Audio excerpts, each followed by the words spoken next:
നീ ഇപ്പൊ ഗൾഫിൽ പോയിട്ട് എത്ര കാലായി? 7 കൊല്ലം ആയല്ലോ.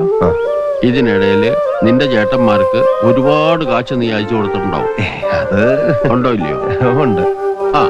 ആ രൂപയിൽ നിന്ന് 1 രൂപയെങ്കിലും മുടക്കി ഇവരിൽ ആരെങ്കിലും നിന്റെ പേരിൽ എന്തെങ്കിലും ഒരു സാധനം മേടിച്ചിട്ടുണ്ടോ? ഞങ്ങളെല്ലാം ഒന്നല്ലേ അമ്മ. വളച്ചു കിട്ടുന്നില്ല.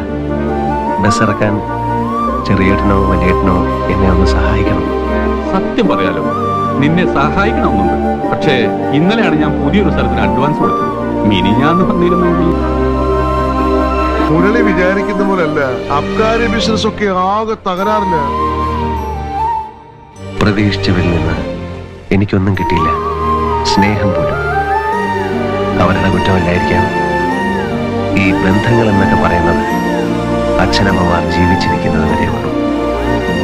അത് കഴിഞ്ഞാൽ എല്ലാം കഴിഞ്ഞു.